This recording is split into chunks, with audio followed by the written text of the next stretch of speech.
Hey, my name is shawnshawn. I sell art on shawnshawn.co, and today we're going to react to the art Sherpa.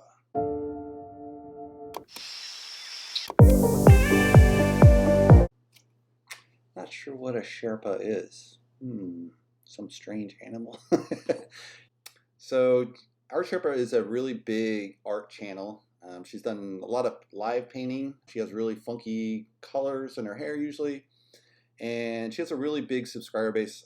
Just looking at her home screen, you can see she doesn't have an intro video. She just uses her latest live video, which I think that's fine. She has a lot of different videos, so you probably don't need to introduce yourself per se. She has a huge installed base already, so she's probably just growing your base organically at this point. She does like dogs. She has upcoming live streams. She has a new Poppy series, so she's kind of like locking that in. She's got her most recent videos. She's got a Paint Better in 30 Days, March, February. So a lot of different playlists. So that's a really good setup. So let's check out one of her first video. This is how to paint a strawberry without red paint. What? This is going to be interesting. You have to use some red in your strawberry, right? All right, we're going to watch with the strawberry. Hi, I'm Cinnamon Cooney, your art Sherpa, and today I'm going to tell you something that is going to blow your mind about color. Whatever you thought you knew about color, you probably didn't know this. I've been getting asked this question a lot lately. Can I mix red? Can I create a painting that's red without any red paint? How is that even possible? Most of us grew up being told that primary colors are primary because you can't mix them. You can't create them from other colors. Now, if you're Sir Isaac Newton and you're refracting light, that's totally true. But if you're an artist and you've got some pigment, that's mostly true. But as an art with everything, there's always an exception to that rule. So today I'm going to show you how you actually can, and I'm not even kidding, can make red paint without red. I'm going to paint a red strawberry, not use a drop of red paint. I'm going to use orange and purple.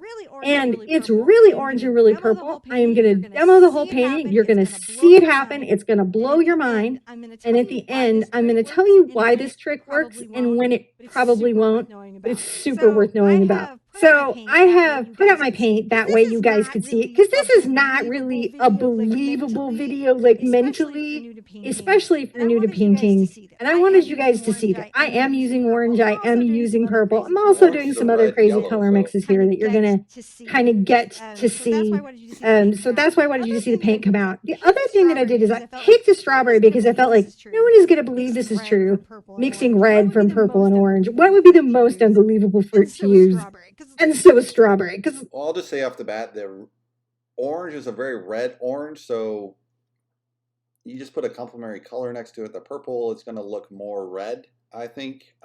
Maybe a really dark purple in the background. We'll see how she does this. But it's an orange red, so it's very close to red. A real true red is magenta, which is a little darker. So yeah, let's see how this plays out. Maybe the purple she's using is closer to magenta, and it's like a magenta kind of blue, so they have the colors of red there. It's just kind of disguised, but we'll see. You're going to see the thumbnail, and you're like, there's no way that woman didn't use any red paint. But I didn't, and that's why I wanted to see this. You see this happening here. I'm using my green. I did use my black to tone and my white to tint. That's to lighten and darken colors. But I did stick mostly between the cadmium hue and the violet. You could use in this real cadmium, but I thought it was important in this to test paints that you guys might run into, as well as professional paints. And in that, I did learn some very interesting things that we'll go over after you see the strawberry being painted in. I am time-lapsing this, but I am not like doing any fancy cuts or changing any paint. So I think you can see right away she's using this purple up here with this orange, and she's adding just a little bit, and it's kind of a darker orange, kind of looks like a red. So let's skip ahead a little bit. In the last 7 years, in some way. But approaching it from this direction was actually fun for me to be like, wow, this strawberry is really, really red. And I didn't just like find like one paint that would do it and, you know, and just get into one brand. I tested this across brands, across things. I figured out when it worked and when it failed. So I can give you that information just in case you do get someplace and for some reason don't have any red paint in your paint bucket, but you do have a decent orange and purple that will do this. You'll be like, I'm okay. That's fine. I'll just mix primary and kind of explode the brains of most of the artists around you because I think that it is something that you know, but you don't know, you know.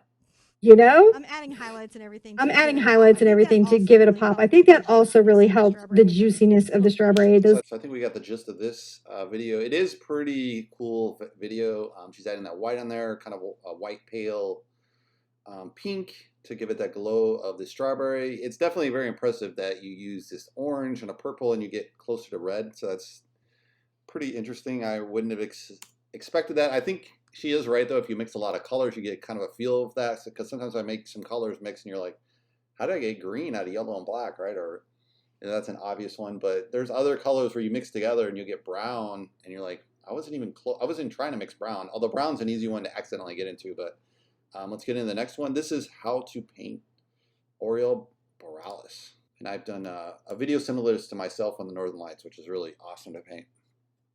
Hence, that's why I picked the video.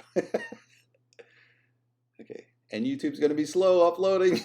What the heck? Yeah, we can't record anything sometimes.